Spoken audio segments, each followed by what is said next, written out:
Bon, le cadrage est pas encore parfait, on voit les reflets si je me lève. C'est pas encore parfait, mais on commence à être pas mal, on va pouvoir parler très sérieusement. Bon, la soirée a été très compliquée. Défaite 4-2, l'OM est éliminé de l'Europa League. Quel enseignement à tirer? On va essayer d'y répondre dans cette vidéo, je vais essayer d'être votre thérapie les gars. Quel avenir pour cet OM? Quel avenir pour Sampaoli? Sur Twitter, ça dézingue dans tous les sens, même sur les plateaux, dans les médias. On commence à tirer un petit peu sur Sampaoli, sur ses méthodes. Et en fait, y en a plein qui arrivent à la conclusion que ça ne marchera pas. Avant de commencer, je voulais revenir juste parce qu'on oublie trop vite. Il y a eu cette épopée 2018. Mais, hormis ça, où on a quand même été porté par quelques individualités qui ont fait une année 2018 de folie. Où on était les gars il y a 3 ans, il y a 4 ans. Quel est le projet de l'OM ces dernières années? J'ai envie de vous le dire.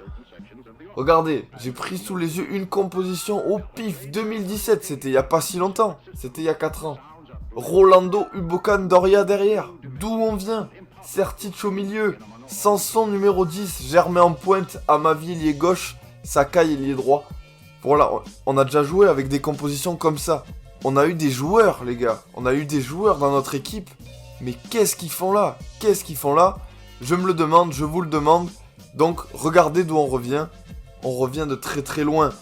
S'ensuivent Rudy Garcia qui nous amène en finale de l'Europa League, si tant est que c'est lui qui nous y amène, mais on va lui mettre à son crédit déjà ça. Pour que l'année d'après, on fasse une campagne européenne à 1 point dans des groupes où il y avait Limassol, je sais toujours pas où c'est, pour qu'au final il se fasse virer, qu'André Villas-Boas arrive, qu'on finisse 2ème sur une année Covid portée par Dimitri Payet qui était juste en feu, dans une équipe qui avait aucune âme, aucun style de jeu, mais on finit 2ème parce que le championnat s'arrête. On peut lui mettre à son crédit à Villas-Boas aussi. Résultat, l'année d'après, équipe sans âme, sans jeu. Qu'est-ce qu'on fait? Ça marche pas, il se fait virer. Nasser Largué arrive, il assure le truc. Projet Sampaoli, il nous emmène en Europa League. À l'intersaison, grand changement. Chantier, vous imaginez même pas le chantier. Il y a eu, je crois, 11 départs. Et un nombre de recrues incalculable. Qu'est-ce qu'on lui amène à Sampaoli? On lui amène des jeunes. Ok, Guendouzi, très prometteur, il s'est un petit peu perdu. Saliba, pareil, un petit peu perdu. À Nice, l'année dernière, il était méconnaissable. On lui amène des joueurs sud-américains. Et on sait, on va pas faire les menteurs, que quand des sud-américains changent complètement d'univers et arrivent en Europe, c'est pas le même climat. Ils sont très... Putain. Bon, j'ai pas de matériel, voilà. La caméra s'éteint en plein milieu. Obligé de le finir au téléphone, c'est pas grave. Voilà, le setup est encore bancal, mais ça va... On va se régulariser. Du coup, qu'est-ce que j'étais en train de dire? On va pas faire les menteurs. Les Sud-Américains, quand ils arrivent en Europe, changement de climat, loin de leur famille, univers qui change totalement. On sait qu'il y a un temps d'adaptation et qu'il y en a qui échouent complètement et qui repartent. En Amérique du Sud, ça a été le cas de Gerson qui a déjà fait l'expérience et qui est reparti. On met 20 millions sur un joueur très prometteur et tout, mais il a déjà été en échec en Europe. Il est pas au niveau, on est d'accord. Et on peut tous dire qu'il est pas au niveau, mais est-ce qu'on pouvait ne pas s'y attendre? Personnellement, je suis pas choqué que l'OM en soit là aujourd'hui. Luan Pérez, on le connaissait pas, il fait des très bons matchs, mais il en fait aussi des très mauvais. Khaled Takar, on connaît ses qualités, on connaît aussi ses défauts. C'est un système de jeu qui n'a rien à voir. Il faut de l'adaptation, ça a très bien marché au début, là c'est très très compliqué en ce moment. T'as des joueurs, Under aussi, on savait qu'il serait pas régulier. Conrad de la Fuente, c'est un petit, je sais même pas combien il a de matchs en pro avant d'arriver à l'OM. Mais est-ce qu'on pouvait vraiment s'attendre avec ces recrues? C'est très bien. Moi, je suis le plus heureux que ces recrues soient arrivées. Mais je suis pas étonné qu'on en soit là aujourd'hui, c'est tout. Il fallait s'y attendre. Et je pense que Sampaoli, il faut le juger non pas sur cette saison, mais sur plusieurs saisons. Construire un projet. Il faut que l'équipe ait une identité de jeu. On a passé, mais combien d'années depuis que Bielsa est parti? Soit en 2015, on n'a pas eu une équipe qui a une identité de jeu.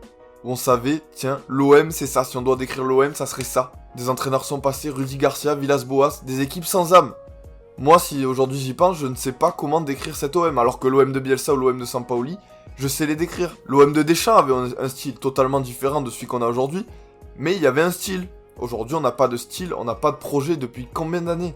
Maintenant, pour en revenir à la campagne européenne, elle démarre vraiment par ce match bizarre. On se déplace en Russie, on fait un match... Alors... On peut dire que c'est que le CSKA Moscou en face, mais on fait un match de fou. De A à Z. Vraiment, j'ai rarement été autant impressionné ces dernières années par l'OM. Un match, on récupérait tous les ballons. Ils étaient, mais à la rue complet. On marque qu'un seul but. Et on le prend à la dernière minute. L'égalisation. Alors, hold up, oui. C'était à nous de tuer le match, et c'est pour ça que cette équipe est jeune, cette équipe est en rodage, on n'a pas su tuer le match. Et pour moi, à la fin de ce match, vraiment je le dis, parce qu'on n'a pas non plus un groupe facile, faut pas oublier d'où on arrive, on a une équipe jeune, on a une équipe nouvelle, qui joue dans un système de jeu tout nouveau, se déplacer à Rome pour affronter la Lazio de Sarri, se déplacer à Galatasaray, on sait que c'est très compliqué. Donc ce match, quand tu fais nul à la dernière minute, tu perds 2 points, et moi je me dis direct, mais ces 2 points ils vont nous manquer à la fin, et c'est sûr, c'était sûr, parce que je me voyais pas gagner à l'extérieur les 2 autres matchs, ça a été le cas, et il aurait fallu faire le taf à domicile, et quand le match contre Galatasaray, le deuxième match qui enchaîne, c'est un petit peu le même scénario où on peut et on doit gagner par 12 000 possibilités différentes, c'est incroyable, et ben au final on ne gagne pas, et quand ces 2 matchs tu ne les gagnes pas alors que tu les maîtrises, derrière c'est évident que tu ne vas pas pouvoir te qualifier. La Lazio à domicile, 2 erreurs. Ça va faire partie des leçons à tirer pour ce groupe jeune qui a fait des très bons matchs, qui a parfois peut-être manqué de réussite, même si certains ont parfois livré des prestations plus que moyennes, on va dire. Voilà, donc quel avenir pour cet OM? Un avenir en Conference League, et ça va être très très important, j'insiste sur ce point. Il y a des gens qui s'en foutent, c'est un trophée, c'est une compétition européenne, c'est la 3e. Avant, il y avait plusieurs coupes européenne, on a gagné l'Intertoto, on était les plus heureux. Il faut jouer cette compétition à fond, il faut que ça serve d'expérience à nos plus jeunes. Voilà, ils ont fait des erreurs en Europa League, ils n'iront pas plus loin, même si sur l'ensemble de la compétition, je pense qu'on méritait mieux. Et oui, à un poteau près, un poteau par-ci, une frappe par-là, une erreur individuelle en défense par-ci. Vraiment, on méritait mieux, mais voilà, ça va servir d'apprentissage. Il faut jouer cette Conference League, l'OM a ses chances, il faut la jouer à fond. Et en championnat, il faut de suite redresser le cap, parce que c'est très compliqué, on fait beaucoup de matchs nuls. Il y a des matchs où on passe au travers et on s'en sort, et des matchs qu'on maîtrise et qu'on devrait gagner. Hâte de voir ce que l'OM va donner, et je pense vraiment, on se rend pas compte de la chance qu'on a. On a un président qui tient la route, qui respecte l'OM, on a des joueurs qui savent ce qu'est l'OM, qui ont l'ADN de l'OM en eux. On a un entraîneur qui propose des idées de jeu qui correspondent vraiment à ce qu'on attend. Esprit combatif, tout pour l'attaque. On sait les défauts que ça a, les avantages. Il faut savoir exploiter ça. Peut-être qu'au mercato d'hiver, il va y avoir quelques ajustements. Il faut que ce groupe progresse pour gagner en régularité, parce que c'est un groupe jeune qui doit confirmer. Et moi, je suis pas étonné de la place de l'OM aujourd'hui. Voilà, il faut juste que nous, on soit derrière eux et qu'on se rende compte vraiment d'où on était. Aujourd'hui, on a un projet avec président, entraîneur, joueurs impliqués, tous ensemble. Ils savent dans quelle direction il faut aller. Pour moi, Sampaoli, tu le juges à la fin de la saison prochaine. À la fin de cette saison, on pourra tirer quelques enseignements. On pourra voir s'il peut aller plus loin. Et je pense qu'il devra et qu'il pourra aller plus loin, parce que tu peux pas t'arrêter aussi rapidement avec un groupe que tu peux faire progresser, mais tellement. Regardez, t'as quelques cadres qui les tirent. Tous ces petits jeunes, tous ces Sud-Américains qui sont arrivés, tout ça, ça doit progresser, mais tellement. Et il y a beaucoup de matière à l'OM. C'est très positif, je pense, pour la suite. Le centre de formation se remet à fonctionner.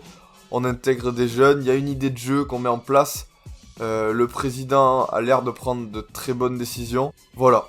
Je pense que l'avenir est positif. Il faut relativiser. C'est pour ça que je suis aussi serein aujourd'hui. J'espère ne pas me tromper. Et voilà, j'attends vos avis en commentaire sur l'avenir de Sampaoli. J'ai vu que vous étiez beaucoup critiques pour certains. Bon, alors après, c'était sur le coup après match. Voilà, en y réfléchissant, en pesant le pour et le contre, qu'est-ce que vous en pensez aujourd'hui? Quel avenir pour cette OM? J'attends vos réponses en commentaire. Je vous dis à bientôt les gars, pour des vidéos où on va parler foot fort. Ciao les gars.